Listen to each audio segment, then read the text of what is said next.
either I'm losing my mind or someone's playing a really big prank on me. Alright, I'll say it out loud. And try to remember it all. Then maybe I can figure this whole thing out. I was sleeping, well, trying to sleep, in my usual spot by the lamp, when I hear a deep voice say my name. Sammy!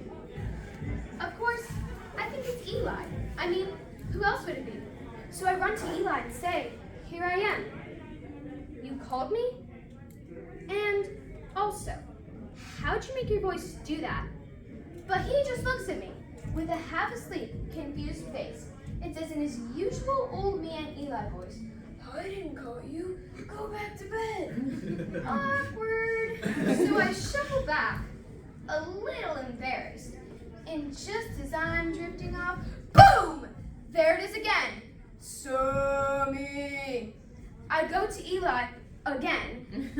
And he just tells me, go back to bed. At this point, I think the manna I ate is a little too old. Is manna mold hallucination a thing?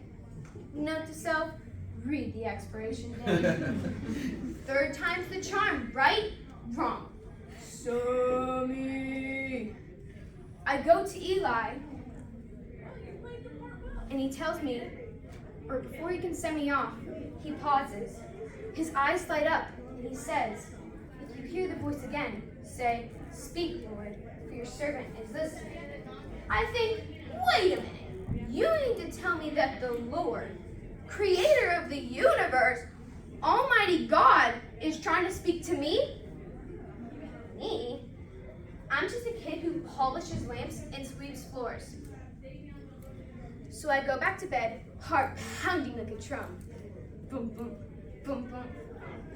What do I even say to God? Do I bow? Do I stand? Do I chant? There should really be an instruction book again. Then it happens again. Sammy, Sammy. This is it. So I say, speak, Lord, for your servant is listening. And he speaks.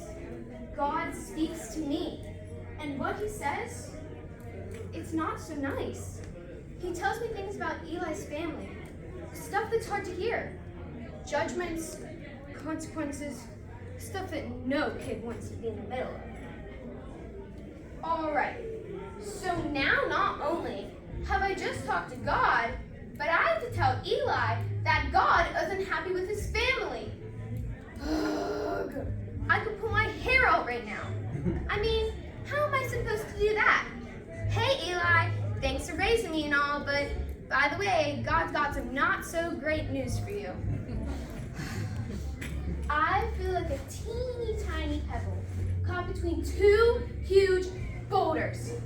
This isn't fair. I'm only 12 years old. Why is this my responsibility? But then again, God chose to speak to me. Me? Out of all the people? Well, maybe he sees something in me that I don't see in myself yet. Maybe this is important. Bigger than being scared. Eli always said, serve the Lord with all your heart. Maybe serving him means doing the hard things, the uncomfortable things. All right, God, I hear you. I don't fully understand why you chose me, but I trust you.